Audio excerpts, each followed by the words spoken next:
చెప్తే వినకుంటే సడన్గా చూస్తారు అనే సామెత ఒకటి ఉంది. సేమ్ తెలంగాణలో గవర్నమెంట్ పనితీరు, హైడ్రా పనితీరు కూడా అట్లే ఉంది. ఏకంగా హైకోర్టే ఒక విషయంలో హైడ్రా అధికారుల మీద మండిపడుతూ మిమ్మల్ని అదుపు చేయడానికి ఆర్మీని దించుతాం అని అన్నది. అంటే ఇక్కడ మనం రెండు విషయాలు అర్థం చేసుకోవాలి. ఒకటి, హైడ్రా విఫలమైంది. రెండోది, గవర్నమెంట్ కూడా విఫలమైంది. ఎట్లా అంటే హైడ్రా ఏమో కోర్టు ఉత్తర్వుల్ని ధిక్కరిస్తూ విఫలమైతే ప్రభుత్వం ఏమో హైడ్రాను అదుపు చేయలేక విఫలమైంది. ఈ విషయం హైకోర్టు చెప్పకుండానే చెప్పింది. వాస్తవానికి జరిగింది ఏంటంటే హైదరాబాద్ మల్కాజ్గిరి పరిధిలో లోతుకుంట అనే ఒక రెవెన్యూ విలేజ్ ఉంది. ఆ రెవెన్యూ విలేజ్ పరిధిలో 1 and 2 సర్వే నెంబర్లు, ఇట్లలో 40 ఎకరాల భూమి ఉంది. ఈ భూమి మీద ఒక 20-30 ఏళ్ల నుంచి గవర్నమెంట్కి శాంతా శ్రీరామ్ కన్స్ట్రక్షన్ కంపెనీ అనే ఒక 2 వర్గాల మధ్య పెద్ద పంచాయతీ నడుస్తుంది. ఈ పంచాయతీ కోర్టుల దాకా పోయింది. కింది కోర్టులో ఆల్రెడీ తీర్పు శాంతా శ్రీరామ్ కన్స్ట్రక్షన్ కంపెనీకి అనుకూలంగా వచ్చింది.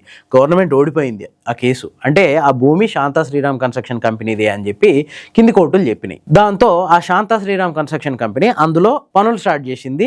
అయితే హైడ్రా పోయి అడ్డుకుంది. ఏమని అడ్డుకుందంటే, లేదు కింది కోర్టు చెప్తే సరిపోదు, మేము హైకోర్టుకు పోతాం, హైకోర్టులో కూడా గవర్నమెంట్ ఓడిపోతే అప్పుడు కట్టుకోండి మీరు ఇక్కడ అని చెప్పి వాళ్ళని బెదిరించే ప్రయత్నం చేశారు. కానీ వాళ్ళు వీళ్ళకంటే ముందే వాళ్ళే హైకోర్టుకి వచ్చి ఇగో కింద కోర్టు ఉత్తర్వులు ఇట్లా ఉన్నా కూడా హైడ్రా వచ్చి మమ్మల్ని బెదిరిస్తుంది అని చెప్పి హైకోర్టుకి చెప్పారు. హైకోర్టు ఏమన్నది, అగో గట్లెట్లా పోతారు మీరు, ఆల్రెడీ తీర్పు ఉంది కదా, మీరు ఆ భూమిలోకి పోవద్దు అని చెప్పి హైడ్రాని గట్టిగా మందలించింది. అయినా కూడా హైడ్రా అధికారులు వినిపించుకోలేదు. వినిపించుకోకుండా ఆ కంపెనీ వాళ్ళు అక్కడ ఏదో కన్స్ట్రక్షన్ చేస్తుంటే పదే పోయి అడ్డుకోవడం మొదలుపెట్టారు. దాంతో మళ్ళీ వాళ్ళు హైకోర్టుకు రావడం, హైకోర్టు మళ్ళీ హైడ్రా అధికారులను హెచ్చరించడం, ఇది కొనసాగుకుంటూ వస్తుంది. ఫైనల్ గా జూలై 20వ తారీఖున వీళ్ళు చెప్తే వినటట్లేరని చెప్పేసి హైడ్రా కమిషనర్ రంగనాథ్ని పిలిచి కోర్టు హాల్లో నిలబెట్టింది హైకోర్టు. అయినా కూడా బుద్ధి రాలేదు. ఇమీడియట్ గా నెక్స్ట్ డే 20వ తారీఖు సాయంత్రం రంగనాథ్ని హైకోర్టు హెచ్చరిస్తే 21వ తారీఖు పొద్దున మళ్ళా హైడ్రా అధికారులు పోయి మీరు ఇక్కడ పనులు చేపట్టడానికి లేదు, మేము కావాలంటే హైకోర్టులో మళ్ళీ ఇంకొక పిటిషన్ వేస్తాం, ఇందులో మీరు పనులు చేపట్టడానికి లేదు అని చెప్పి మళ్ళా కంపెనీ వాళ్ళ మీద బెదిరింపులకు పాల్పడ్డారంట.